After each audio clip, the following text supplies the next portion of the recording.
What's going on, guys? This is Tam, and you are listening to the Blah Blah Marry Me podcast.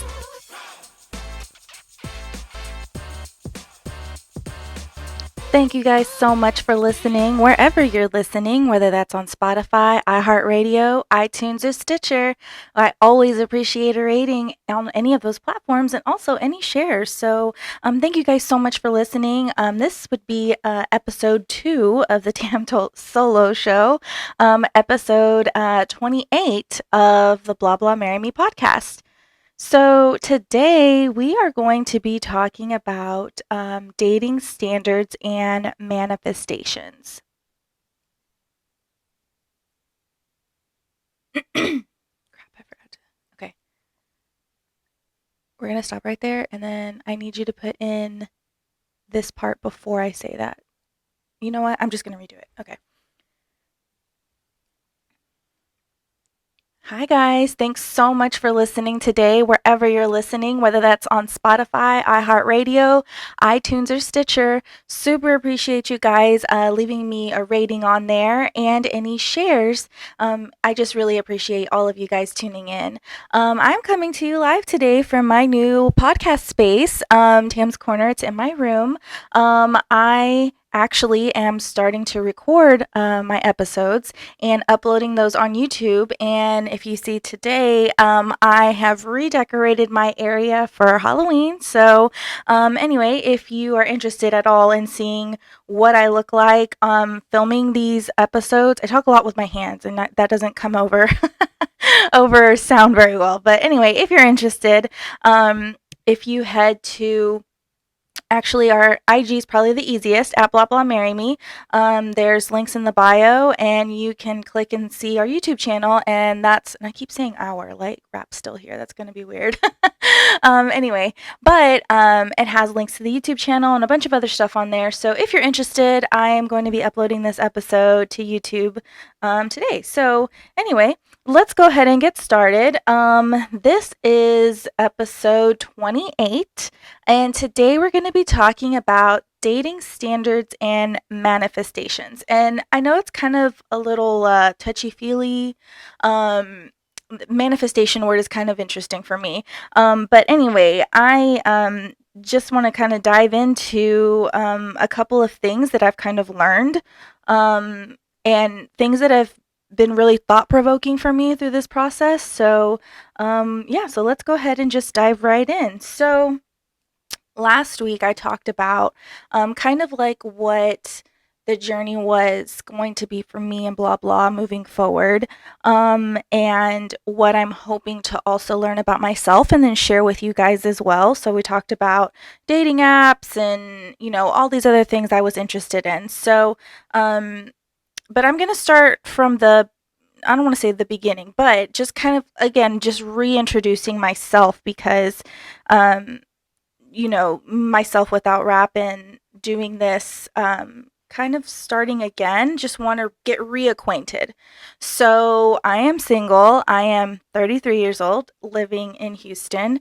And it's interesting because when I was younger, I always used to look at people who were single in their 30s and be like, if they were seemingly good people, I would always have a what's wrong with them type thing going on, of the thought, because like I remember when I was in Austin and I met this guy on Tinder, and he was actually like a really nice guy.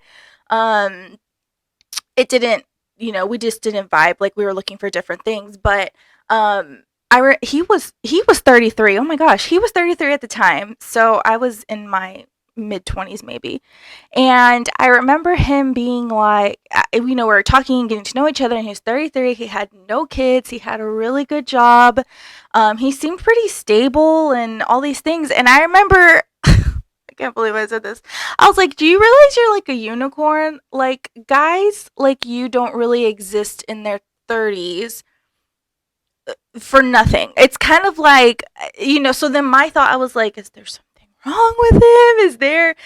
So for me, when I was younger, my younger mindset was like, you get married in your 20s, you have kids by the time you're in your 30s. It was like, that was more of the mindset that I have. So now let's fast forward. I am now 33 and single and have no kids, and it's like those things just didn't happen for me in my 20s. And there was nothing wrong with me.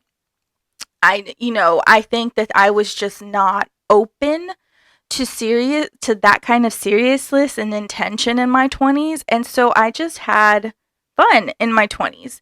And you know, let's just go through some things. So what I do, my career is very demanding. And I know that we can say like everybody's careers are demanding. And parents, I salute you guys. I don't know how you are doing this in the pandemic right now with learning at home and still focusing on careers. I don't know how y'all are doing this right now because it is an insane task and chore, and I just want to commend all of you that are parents and holding it down right now. I know that's not easy. Um, but anyway, so like my line of work was super demanding when I was in my 20s, and I remember thinking at that time, there's no way that I could hold a relationship and kids with this because was in super early, like 7:30, and I'd be there till like 6:30 most days. Most days I had events in the evening. And every we had a really busy time that was in the fall. I'd have events every weekend, sometimes Saturday and Sunday, and it was a constant, like, a race. And so for me, I was super focused on that.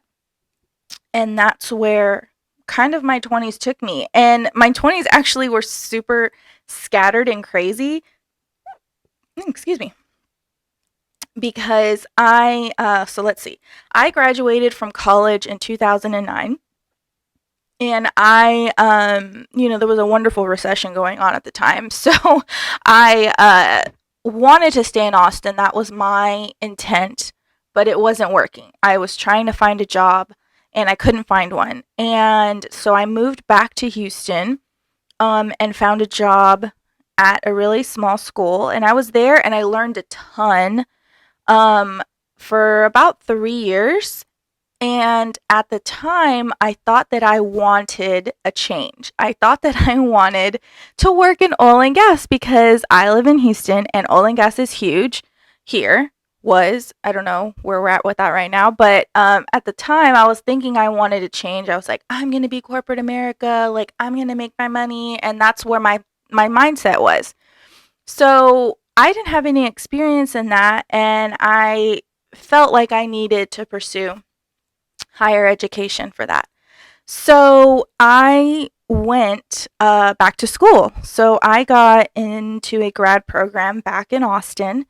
And realistically speaking, I wanted to be back in Austin, and I think that that was my way of getting back there, kind of justifiably. So I went back to Austin with intentions of finishing a grad program, started it. I was in it for like a year. And I that was an interesting process. That program was wonderful, by the way. It was really great, but it wasn't for me. And I think that there was a class that I was taking, and it was talking about like different it was basically a morality and ethics class and things like situations that you're going to be faced within your career. And I realized that in that class that this was not for me. Like that class was very challenging for me because there was so many things where it's like it's not an ethical decision, but you have to make it, and you had to take that action because that was what was best for the company. And for me, it was super it was just a very compromising like situations for me personally. And so I was like, when was I really happy in my career and like my job? And it was when I was back working at that school. So I found a job there, and I was in Austin for that second time, maybe 4 years, something along those lines. Um, and in that 4 years, like trying, where I'm learning this process, learning this about myself, where I want to be career wise. Relationships on the back burner. I was living in Austin. I reunited with my college roommate. And we basically had a second wind in our late 20s, mid to late 20s, of just like having fun, like going out and just enjoying life and not really caring much about other. I mean, obviously I really cared about my what my job was, because after that it took me to a another small school and I learned a ton there. But like I made some really great friends when I moved back to Austin that second time. Um, I started playing softball again. I made some great friends with softball. Like I said, I was going out and like reconnecting with old friends, and so it was a really fun time for me when I moved back to Austin that second time. And again, I don't I didn't have any like serious intention. I honestly was living my best life and that's all I was doing. And I wasn't taking anything seriously. I was just doing what I wanted and had fun while I was doing it. Um and then I realized short thereafter, like I had a lot of I was jumping a lot from things, Houston, Austin, Houston, Austin. And I at that point I was like I think I was 30 and I really craved stability. I was wanting, to kind of be stable again and have like set my roots, because one thing I thought when I moved to Austin um was that I was going to live there forever. I thought that I was moving back to Austin and that's where I was going to stay, but Austin's changed a lot and if you know, you know. So I was like, I'm not about this. I want to move back to Houston because that's where my family is and I've been away and I miss them. And so I moved back to Houston and I've been here now for 3 years almost. I think 2.5. Gosh, I don't know. Time flies. But anyway, so in my moving back to Houston, things have been even more jumpy. Like, let's see, toggling back and forth. I can't find a great descriptive word for this.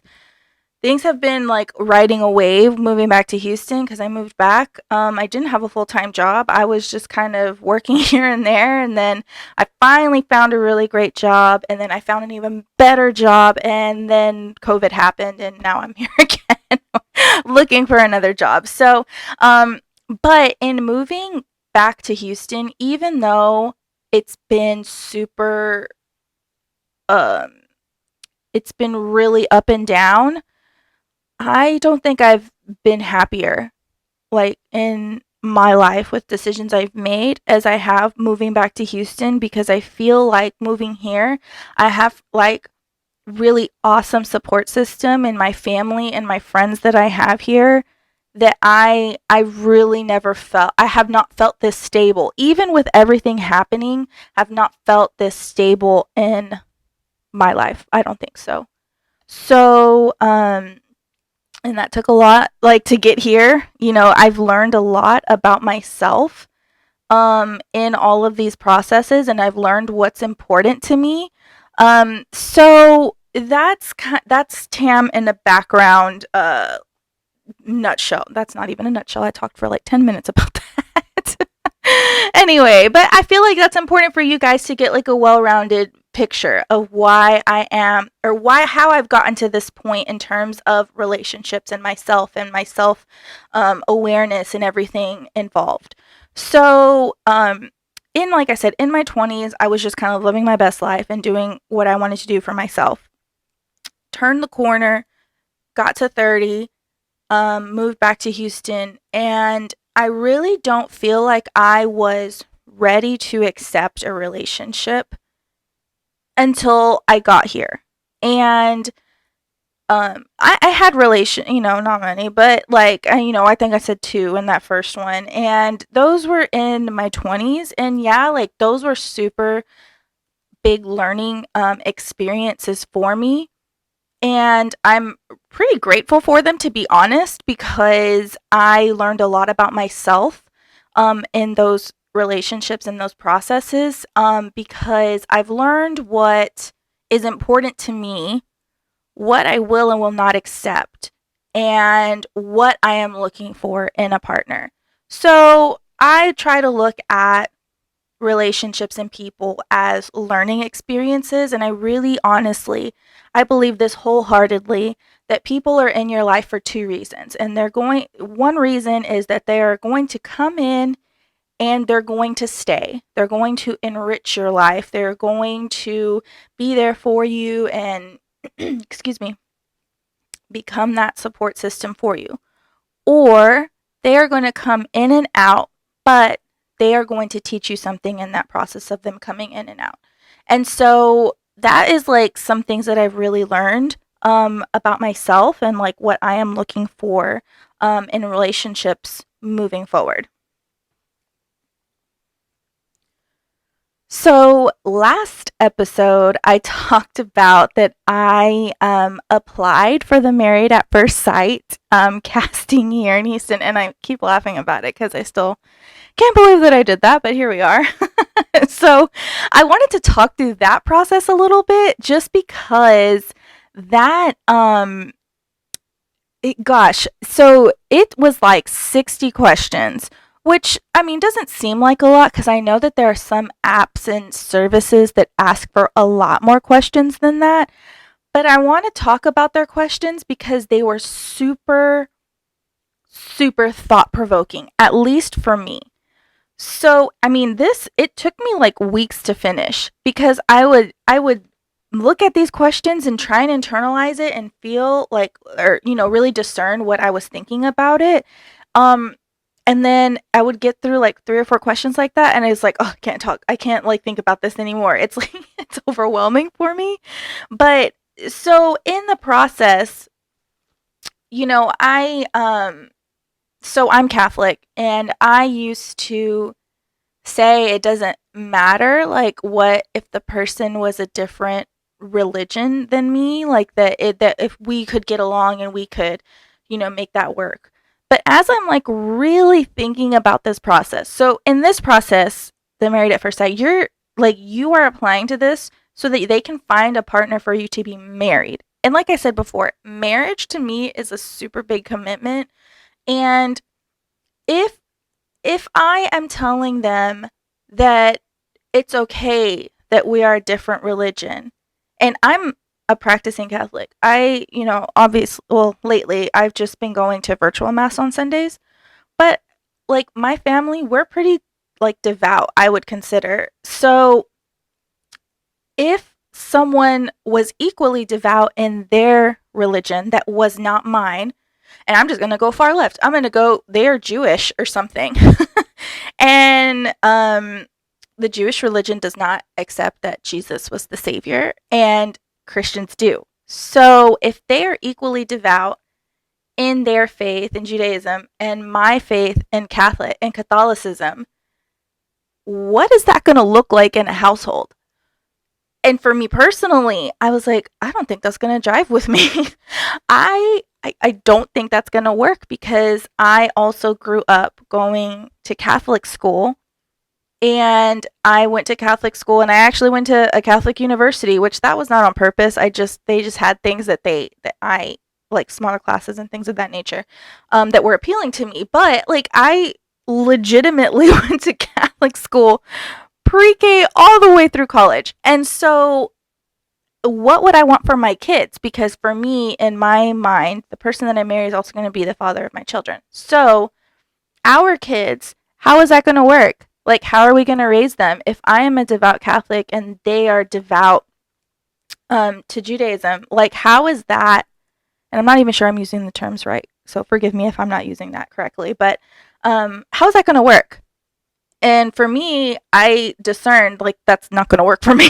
so in this, that's what took me so long to fill out this application because I was like, I'm basically this is build a boyfriend, like build a bear, right? So if I'm telling you exactly what's going to work and what doesn't work for me and how I feel about certain situations, and they give those to me and I wasn't completely honest, then I'm going to be disappointed. But whose fault is that?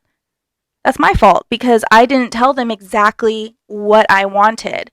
And I think that's a lot to say too about when you are meeting people is that it can't be as much of a I want to be married, I want a boyfriend, like, because then you will be accepting of things that you might be okay with or they might bother you, but you're like, I'll get over it or we'll come through that or come past it or whatever.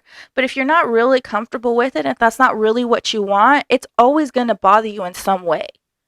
And so I think that that's where we need to, like, me, myself, I'm talking to myself personally, in terms of communication, is just being really clear about what your expectations and what your standards are.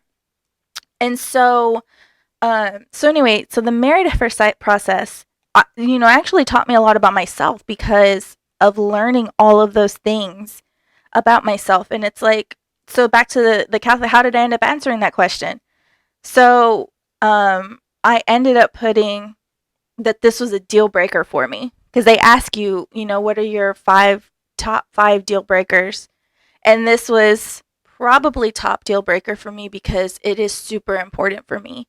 And it's very important that I carry that through into marriage, onto my children. And so that's how I ended up answering that question. And so that's why, like I said, that's why that took me so long because I just kept going back to these answers that I had where it was like, oh, that's okay. If they do this, that's okay. If they do this, I might not feel comfortable. That's okay. And then I went back and started answering, and I was like, no, no, yes, no. So I was just really specific with my answers from then on out. So that's kind of where, dating. I think we just need to be very intentional when we're looking at relationships. And again, this is not just dating. I think any relationship, you have to have like such a clear cut, um, like communication. At least for me, I don't operate very well in the gray area of guessing what people are thinking or assuming what people are thinking. So I'm always I try to be very clear with what I want or what I need. And I have a very high expectation of people that they do the same for me. And so that's like one of my big like dating standards is like communication with people because, um, I don't do well in the gray area. So I just want to make sure we're all on the same page, so that there's nothing left up to the imagination. Um, but anyway, so like just I think that it's important for people to realize what those standards are. And for me, like I said, it came through this process that I was realizing, gosh, this is important to me, or this really isn't that important to me. So, anyway, I would encourage anyone to kind of just put that out on like and really just discern if it's something that we're struggling with because um, I really like writing things down. And so that's been super helpful for me. So the next thing I wanted to talk about was manifestation, and it's kind of an um, interesting process because it kind of piggybacks on what I was saying about the process with filling out those questions. And a friend actually sent me an excerpt from this book, and it was called Manifest Now, and it's by I'm not going to say this right. Her name is Adil Ahmed, I believe, and basically talks about um, putting out energy in the world that you want to receive. So it's super interesting. The fact that like she sent this to me, I think knowing that I was doing this podcast and it was talking about relationships and manifesting those because you are basically putting out what you want to receive. Which I mean, that's kind of I really try to live by the golden and the platinum rule. So, golden rule is to treat others the way you want to be treated. And the platinum rule is to treat others how they want to be treated. And so, in doing that, I very much try to pay attention to people, like to what their needs are. Even if they're not telling you, people are telling you in ways that maybe they can't express, like body language, actions. Like those are ways that people tell you what they need and what they want. So also in clear cut communication. But I really try to live by those just with everything. So she had some steps that she followed in turn for kind of manifesting that energy. And again, this was kind of interesting for me because like I'm Christian, I'm Catholic, like I said, but like manifesting energies and stuff is just really it's an interesting concept. So I just kind of wanted to go through those because it was eye-opening for me in some ways. Um and so, it was one of the things that she points out is that like I said, to be what you want to attract. So if I'm Catholic and I'm saying that I'm Catholic, that I'm going to be a practicing Catholic because I would expect that person to also be a practicing Catholic. So it's not enough to just say that you want these things. You got to have to walk the walk. Walk the walk, talk the talk, do all of that business because that's what's going to attract people to you. One thing that I thought was interesting, and I thought it was interesting that she had to write this down, but it said be happy for people and their successes. And so I'm always happy for people in their successes. I mean, I really try to be like when people are doing things that are awesome and great, I'm like, man, that's really good. And I know that this was challenging for you. You're doing awesome because I don't want to be a jealous person. Like, that's not my goal in life. Like, I don't want to be salty about things when things are happening for people. It's like, great. I'm happy for you that you are succeeding, that you're killing it because I know that my time's coming. I'm not going to try and be jealous and be like, why me? How come they do all this stuff? Like, no one. I mean, I try not to live there in that mindset because what happens in that mindset is that you just become a negative person. And no one wants that negative kind of energy around them because, especially right now, like we all need to be cognizant of people's thoughts and emotions. And I try really hard to be happy for people and to check in on people and to just be kind. Like it's not I don't know. I thought it was interesting that she had to write that down. I was like, gosh, do people and I started thinking about it, I was like, well, yeah, I guess people do really do that where they are not genuinely happy for people. So I don't know, it was interesting, but that was one of the things she highlighted. Um this so this was part of a list she had. So the first thing that she had on a list, it said to make a list of what you want in your partner. And so she was like, write it down and keep it somewhere. And that way you can clearly see what you're asking for. And so I made a list. I'm not going to share what it is, but I made a list. And again, it was me going through, honestly, that Married at First Sight application. I keep going back to it, but it really spurred a lot of this thought process for me. So, writing a list down of what you want from your partner. So once you do that, she asks to be open for unaccepted invitations and sudden encounters.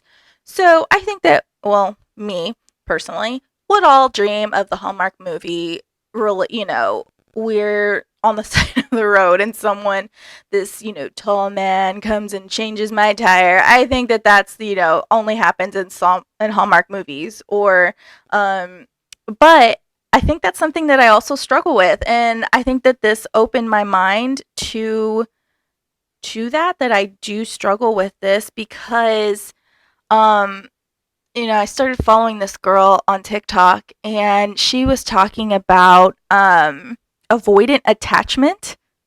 And it was really interesting for me because I feel like I do that. Like I am so guarded of myself and my emotions and I'm very protective of my feelings. And so I don't really open myself up, I guess, because I I don't know how to love anybody except to do it hard. And what I mean by that is that I put everything that I have into a relationship or all of my emotions, like my thought process, like I put a lot of myself into relationships. And what's happened in the past, and probably why I've only had what I would consider two real relationships, is that you get hurt when that happens. And I don't like that. And I don't like feeling like I'm not in control of something. And I think that that is what one of my problems is and why I'm not so open to things, because I don't want that feeling again. Um, but in that, I also don't leave myself available, I guess. I'm not like I'm making myself emotionally unavailable to people. So that was something that was super eye-opening for me, and I'm working on it. I really am like I'm trying to be better about being open to these things, because if you're not open, like how are people going to be able to come in? Like how are people going to get to know you? And so I'm working on it. I will say that's a struggle for me, but anyway, it was super eye-opening. So another step was to be grateful for your relationships, and I would say existing relationships, meaning family and friends, coworkers, whatever you want to say. Like, and that's one step. And I think well, obviously, in the last episode, I had a little bit of a cry fit because I was extremely grateful for everything that I have, and so I think that's important to remember, that even if you feel like you don't like have something, or that you're longing for something, you have other things in your life that you can be grateful for. And so I think that that's an inner um monologue, an inner conversation that you can have with yourself, or inner reflection. There we go. Where to kind of just take a look and see like what you have, and then just think about it. Like, I am super grateful. So I would encourage everyone to kind of take that inner reflection sometimes. I think could be very eye opening. So anyway, so the next one was to keep your mind free of doubt. So my biggest takeaway from this step was that being positive and loving yourself is a daily commitment. And that was my biggest takeaway from that step. And because, I mean, you would think, well, I am making that commitment on a daily basis, but are you really? Are you really trying to commit? Are you trying to do something for yourself? Are you trying to stay in a positive mindset every day? It's hard. It's really hard. It's super challenging, especially right now. But you have to. Like, you have to take that step and make time to be positive and to love yourself daily.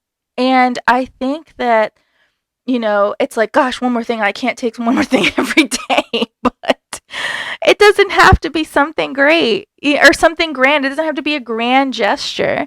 Maybe, loving yourself today is going to get a Starbucks coffee because you love their new pumpkin spice season, and you love that. And that's something that you want to commit to. It's going to make you happy today. It's like a treat. So it doesn't have to be like some big grand gesture and some big, oh, I've got to set aside another 30 minutes for something. Like, no. Like, what does that look like? And so I think that that is one, it was my biggest takeaway, because it's like I can't be hard on myself all the time. I can't, be thinking in this, and it would be easier to get into like a, gosh, I still don't have a job and I'm still like, that is a really hard, it's just where we're at right now. So I think committing to ourselves, loving ourselves every day is going to just do so much great for us moving forward. So, one thing that I actually did after I read this was I wrote a letter to my future spouse, my future, I don't know what you want to call it, them, husband, I guess that's what I would call him, but um and I wrote it down in this notebook that I have, and it's next to the list of things that I would hope that he would have. Um and it's really interesting because I think I got a little emotional when I was writing this letter, because of all the things that, I wrote in here about like our children, and like how I see him being with our children, and what they, look like, and what our future, it was emotional writing it for me, because imagine putting myself into that mind frame of it's already happened. like this has happened and this is where we're at right now, and that's how I wrote this letter. It's like, gosh, that's going to be like, I can't wait to have that awesome feeling and um things around it, cuz I've said many times that life is like a puzzle and it's made up of all these different pieces. And even though, where you're at in life right now, this puzzle piece might not fit. And I feel like that was dating and relationships and marriage. That was for me in my 20s. It didn't fit. I was just doing what I wanted to do and how I was moving forward. It didn't fit right then, which is fine. So I put other pieces of the puzzle together. I built my career. I was feeling some stability. I was building some really awesome friendships in my 20s. And it didn't fit yet. So in my mind, when I was reading or when I was writing this letter, as I'm like in the mind frame of I'm there right now, it's happening, and my puzzle is finally fitting together. Like I have marriage and I have kids, and it was, oh gosh, it was I can't even describe this feeling right now. It was something I hadn't, and feelings that I hadn't had before, of just like overwhelming like joy and gratitude for where I was at right then. So it was a super interesting process to write that letter. If I would encourage anyone, if you're having like some struggles like this, to do that, because it's like the way that I feel, I will know what that feeling is when I meet my person. Like when I meet them, that's what that is going to feel like. So, anyway, it was super interesting. And yeah, it's going to go in an envelope. It's going to go in a drawer somewhere, and then maybe one day I'll give it to somebody. So, anyway, super interesting process there.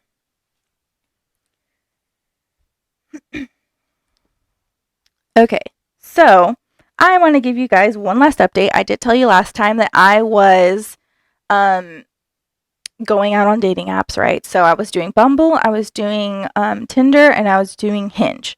So of the three, I've been active on all three of them in this past week. And there's been, so just for interface sake, I'm just going to say, so Bumble is your swipe left for no, swipe right for yes. Um, and if you match, you have 24 hours to message somebody. And then if you don't message them, that match goes away. But the girl has to be the one to initiate the match. So obviously, it can be a little scary. So my let's see, process game plan for that has been that I am sending, they're like questions you can ask a game. So that's kind of the way that I've been doing that. And then the next one that so anyway, it's been interesting. I've had some conversations, mostly like playful banter, but anyway, we'll see. So then the next one that I was on Tinder, and that one is the same, left, right. Not too much on Tinder. I only downloaded it. I re-downloaded it because a girl on TikTok said that she swears that it was like her fire way of meeting people. Not for Tam. Have not seen too much on there that I consider. Um, yeah, so there hasn't been much going on Tinder. The one that's been the most interesting for me has been Hinge. So Hinge is, I feel the reason I like that one a little bit better is because it has more specific categories that you can pick people from. I guess like you can identify, like, I guess your deal breakers, and it'll send you matches that have those same qualities that you're looking for. So I've seen more quality candidates come through on Hinge. There's been a couple of conversations in there. But actually, one person that I matched with, it was actually kind of funny because his first message was, I'm not really looking for something serious. I'm just kind of, looking to have fun. So if you're down with that, cool. If not, that's fine too. So I sent him a message back and I was like, super appreciate your honesty because, I appreciated that him not wanting to waste anybody's time. He was super upfront about it at the beginning and I was like, not really looking for that. But good luck. Like, I hope you find something, someone along those lines. So, obviously, but again, when I come back to clear cut communication, I really appreciated him telling me that at the beginning instead of like carrying on a conversation and then being like, oh, I'm actually not looking for a relationship. Like, oh, team waste my time. I'm not about it. So, anyway, I really appreciated him telling me that. So, anyway, no dates yet. I'm just like talking. It's only been in the last week or so that I've been like more active on there. And when I say more active, I mean like every day checking them because before I would go like check them and then leave it alone for like 3 or 4 days. And so I'm trying to be more active on there. So, anyway, hopefully more dating stories to come from there. But so far, that's what I'm thinking about the dating apps. And yeah, I'll just bring you more on that as that comes.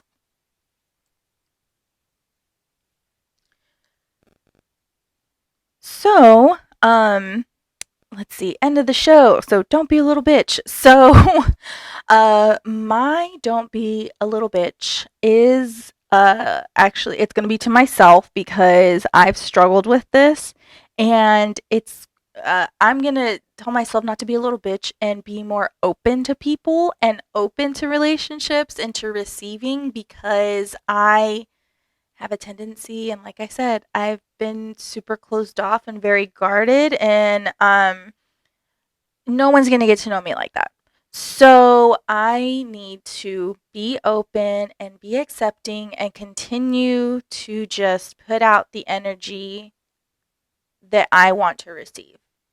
So um that's going to be my don't be a little bitch for the week. Um yeah, so thank you so much for listening today. Um super appreciate any shares or any ratings on any of the platforms that you're listening to. So, Spotify, iHeartRadio, iTunes Podcast, and Stitcher. You can find me on Instagram at blah blah marry me. Also, I talked about my blog last week, and that's at it's tamaraluhu.com. TAMARALUHOU.com. I had some glitches last week and it wasn't up. It's actually been a super eye-opening and learning process to try and get this up. But anyway, so that's up and it's got lots of other things like non-relationship things, more Houston, like what my bucket lists are and all of that stuff. So anyway, thanks so much for listening. And I hope to see you guys next week.